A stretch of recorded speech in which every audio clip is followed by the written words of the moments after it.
Bahkan kalau laba turun 50%, dividen yield bank masih sekitar 7%. Contohnya, mungkin kalau di US kalau di Indonesia mungkin, kita sering, ngomongnya fundamental adalah perbankan ya, gimana? Oke. Oke, mungkin kita berarti bakal bahas terkait, saham-saham yang gede di Indonesia ya, atau ya mungkin tadi big banks. Hmm. Nah, di sini kita coba ambil terkait BRI dan BMRI misalnya nih ya. Jadi kalau misalnya kita lihat sekarang, walaupun harganya ini udah turun banget dan juga ya udah turun lumayan jauh dari peak-nya, di sekitar misalkan BRI ini udah sekitar 1.700-an, dari peak-nya itu 6 ribuan. Nah, kita tuh bisa lihat sebenarnya kinerja Q1-nya itu masih tumbuh untuk Q1 2026 dibandingkan 2025. Walaupun memang di 2025 ini emang ada turun sedikit gitu dari tahun lalunya. Nah, kita juga bisa lihat dari dividen yield-nya, yang dimana dividennya ini udah sekitar 12-13% untuk sekarang. Dan kita bandingkan dengan SBN atau risk free rate ini di sekitar 6-7%. Nah, untuk kalau misalkan kita mau lihat suatu dividen yield, kita tuh nggak bisa lihat yang saat sekarang. Jadi misalkan, oh sekarang 12%, berarti selamanya bakal 12%, itu nggak bisa gitu.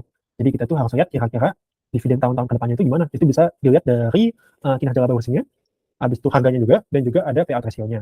Nah, kita itu kalau misalkan sekarang marketnya parah banget nih, habis itu kita takut misalkan ada resesi, ada apa, ya udah kita ambil yang pesimis aja. Jadi kita asumsi payout ratio-nya itu mirip-mirip, habis itu kita asumsiin misalkan kayak COVID yang dimana laba bersihnya itu turun 50%. Nah, dengan laba bersih turun 50% aja, itu dividen yield itu masih di sekitar 7% untuk BRI ini. Sedangkan return rate yang kita bisa dapatkan itu juga di sekitar 6-7%, jadi itu mirip-mirip. Jadi ini tuh lumayan tebal untuk bukan margin of safety, tapi lebih ke dividen yield yang kita bisa dapatkan misalkan ada sesuatu yang terjadi yang tidak kita inginkan dan kita misalkan harus menunggu untuk pemulihannya seperti itu. Nah, gimana kita bisa yakin suatu bank ini bisa pulih? Karena banyak juga yang mungkin bisa dianggap value trap. Misalkan, oh sekarang udah murah, dividen yield-nya udah bagus. Tapi balik lagi kalau misalkan kinerjanya jelek, ya valuasinya bisa makin mahal PI-nya, dan juga yield-nya juga bisa makin kecil karena kinerjanya makin makin kecil seperti itu. Nah, di sini kita bisa lihat bahwa big banks itu ya banking, itu bank yang dimana dia itu ada porsi dan urat nadi dari ekonomi, dan biasa dia itu adalah salah satu saham, sektor saham yang dominan di suatu negara seperti itu. Nah, ini tuh kita bisa cek contohnya ini di berbagai negara, ada di US, Korea, Thailand, Taiwan, Jepang, Hong Kong, sampai Kanada termasuk Indonesia.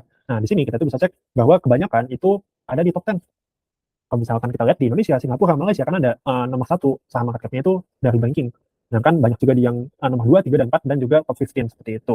Jadi balik lagi, apakah banking itu akan pulih misalkan negara pulih? Kalau misalkan kita lihat dari data ini kemungkinan besar ya. Jadi asalkan selama negaranya ini masih ada, negaranya tidak kolapс dan akan pulih. Misalkan ada krisis atau apapun itu, maka kinerja dari bankingnya, banking besar ya, itu seharusnya bakal ikut pulih juga seperti itu.